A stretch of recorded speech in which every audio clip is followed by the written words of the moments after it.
May punto mga kababayan si Sindanya. Pero tingin ko po, it is just a matter of time. Ang impeachment. Sabi nga natin po sa mga naunang videos natin, kumukuha lang ng timing yung ating mga congressmen at saka, siyempre tinitingnan ng mga majority members kung lulusot po sa Senado. Pag nakita nilang lulusot sa Senado na, marami na silang nakausap at nakumbinsi, that is normal in politics mga kababayan.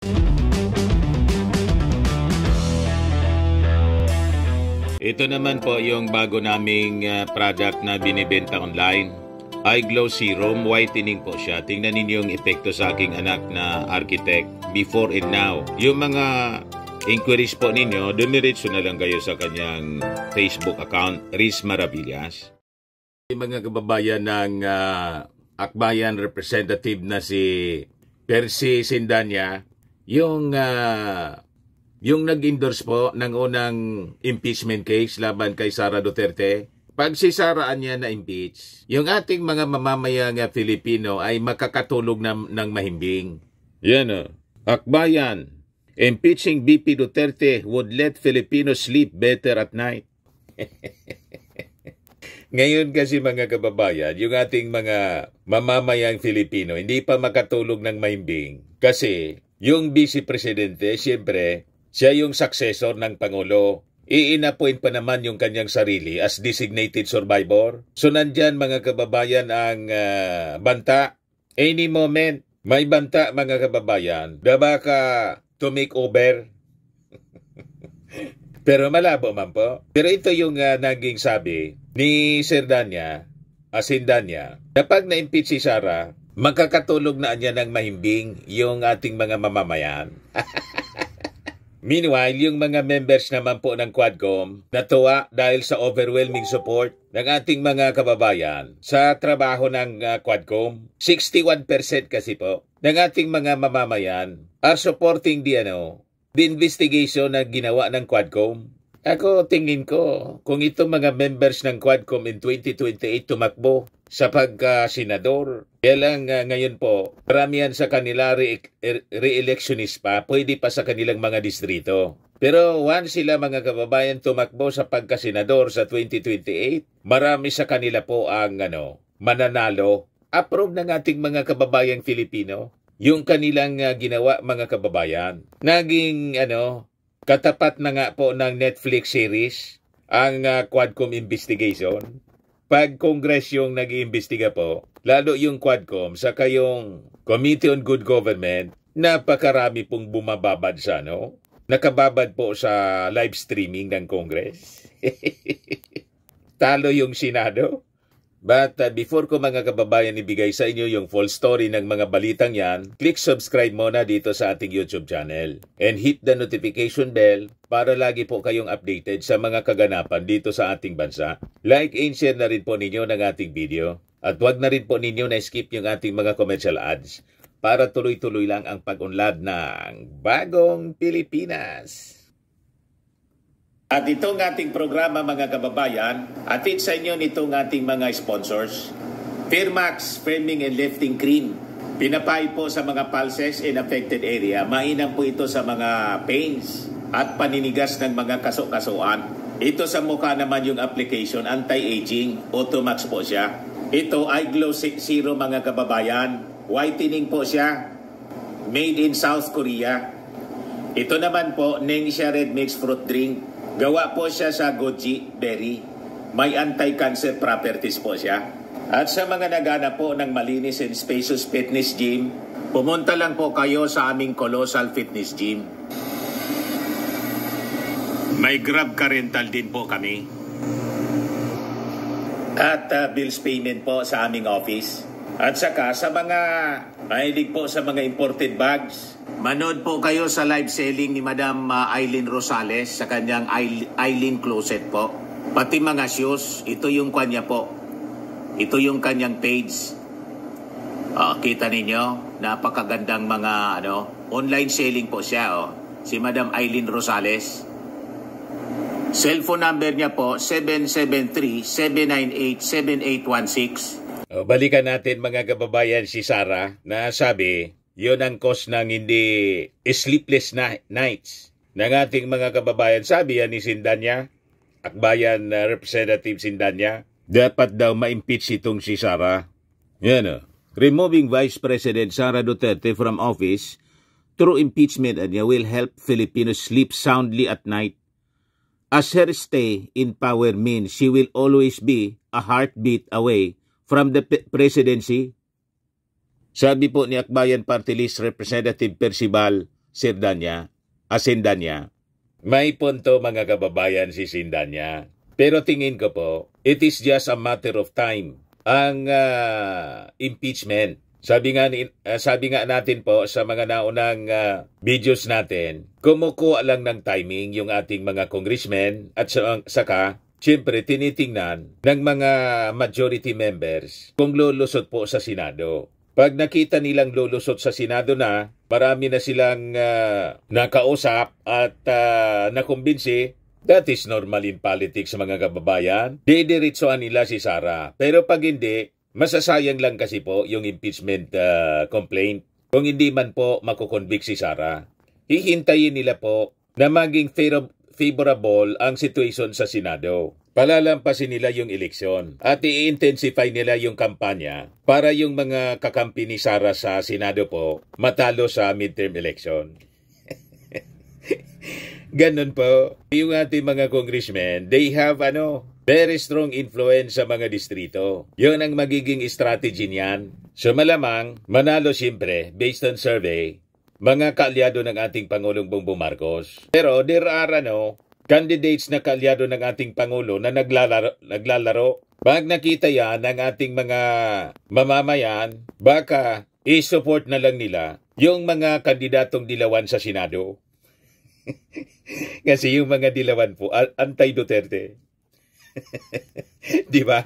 So sabi po ni Sindanya, while he understands the reservation of some lawmakers about impeaching Duterte, he believes there is a call for the Vice President's removal, especially with a recent social weather station survey pointing out that 41% of Filipinos want her out of office. So tama yung kanyang mga analysis.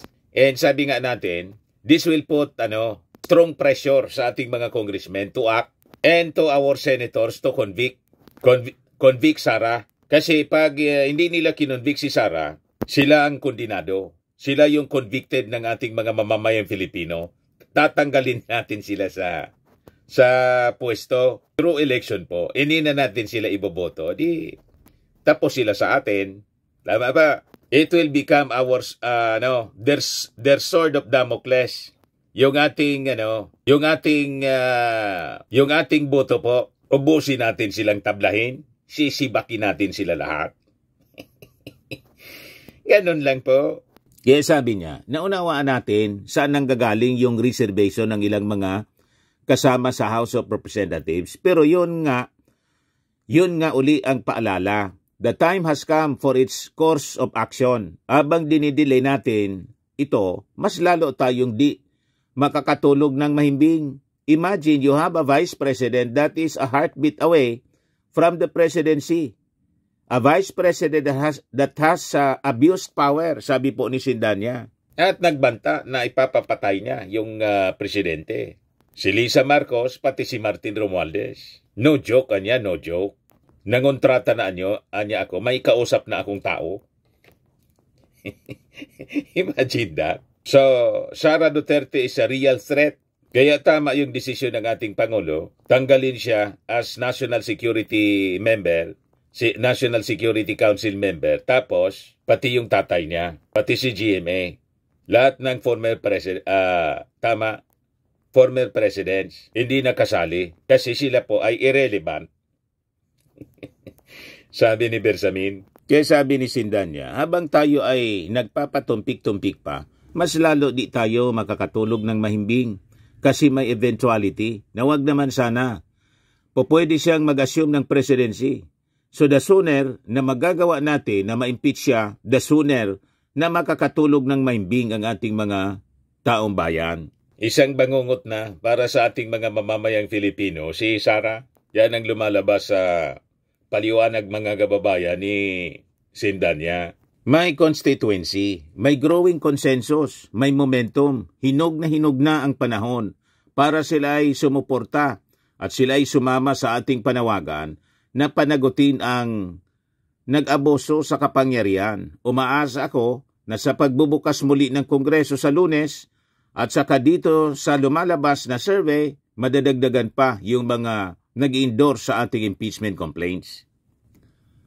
Sa dulo naman kasi sa first complaint, hindi na sa amin material kung which complaint eventually goes to the Senate. Ang mahalaga ay makover yung mga grounds for impeachment na ating sinubmit, yung betrayal of public trust, yung graft in corruption, yung grave threats. Kasi ang mahalaga dito ay yung ating objective to hold Sara Duterte accountable, paliwanag ni Sindanya.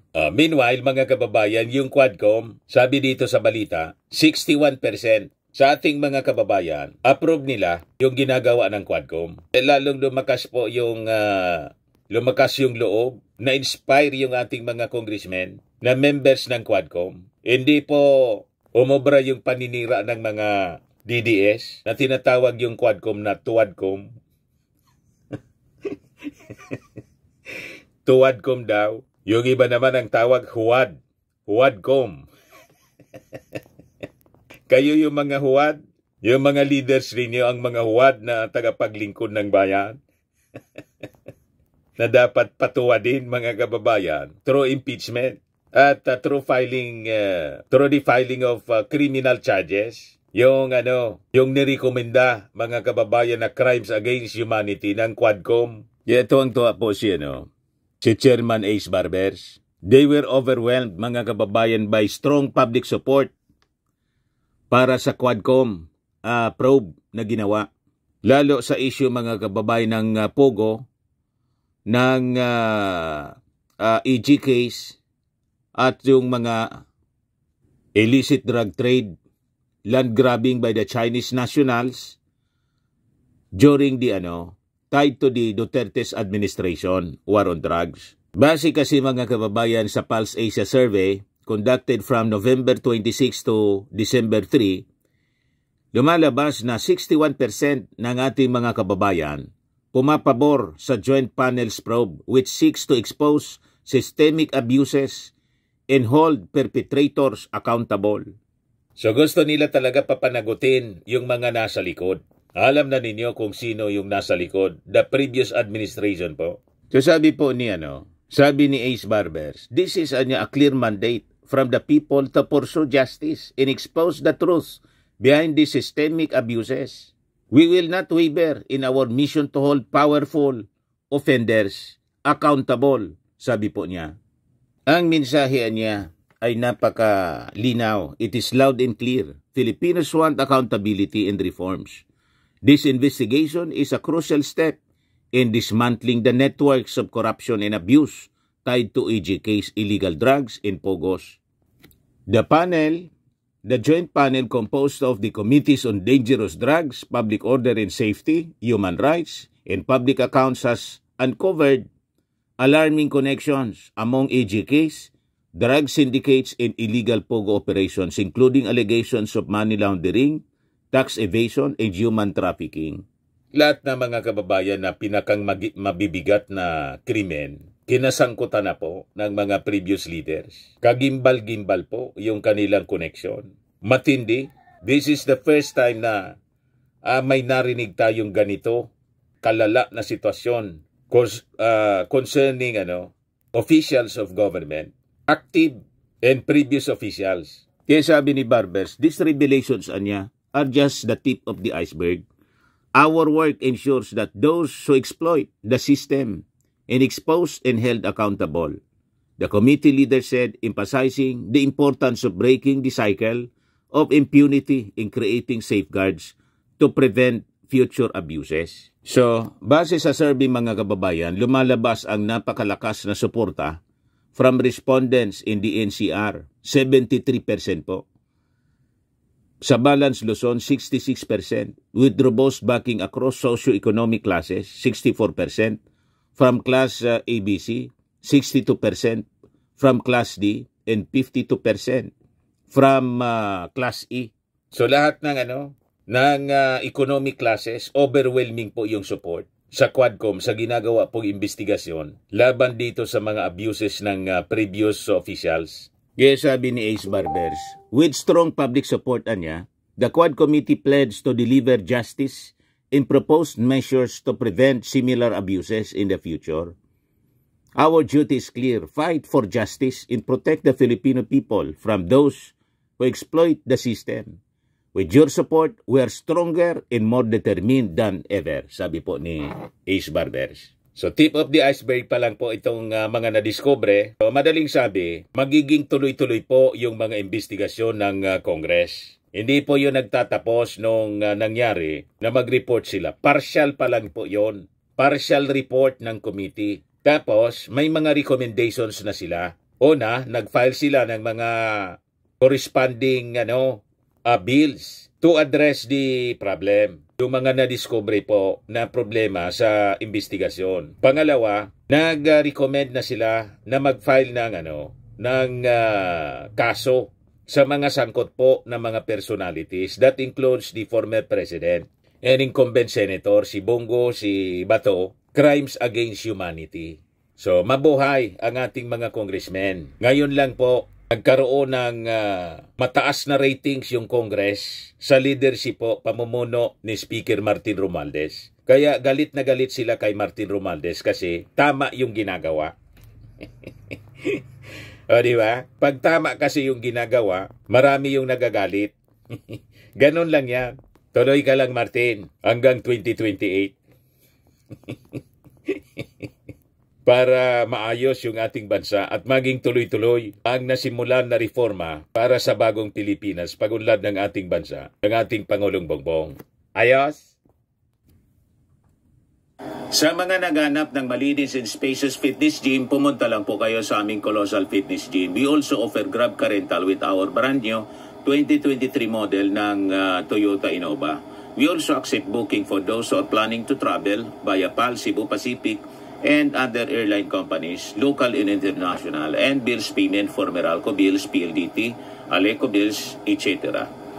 Ang Colossal Fitness Gym is located at 3rd floor Security Bank Building, Landco Business Park, Legazpi City, Albay. For inquiries, look for Chilon Maravillas. Contact number 0966-802-0949. Yan yung aming Innova. Lagi na pong matao sa amin. Pati mga foreigners po, tingnan ninyo, mga British tourists sila. Ang lalaki ng katawan na, mga kababayan, nag-gym sa amin. Ito naman po, Indian National. Ito mga mga European sila. Ito naman yung bago naming product na binibenta online, Eye Glow Serum. Whitening po siya galing sa South Korea. Tingnan ninyo yung epekto sa aking anak na architect entrepreneur, Riz Maravillas. For inquiries, look for Riz Maravillas on FB. Ito naman po, Firmax Firming and Lifting Cream. Pinapahid po ito sa mga pulses and affected area. Mainam po ito sa mga pains at paninigas na mga kaso-kasuan. Ito po, Automax Radiant Serum. Sa mukha naman yung application. Anti-aging po siya. You will look 10 years younger than your age. Sa mga cancer patients naman po, baka lang gusto niyo itong itry. Nengxia Red Mixed Fruit Drink. Hindi man po siya gamot, food supplement siya. Kaya lang, gawa siya mga kababayan sa goji berry. Yung goji berry may anti-cancer properties. Yung mga inquiries ninyo, dumiritso na lang kayo sa aming messenger sa Facebook para masagot namin agad. Ayos po. Ako po si Dante Maravillas. Bye-bye. God bless.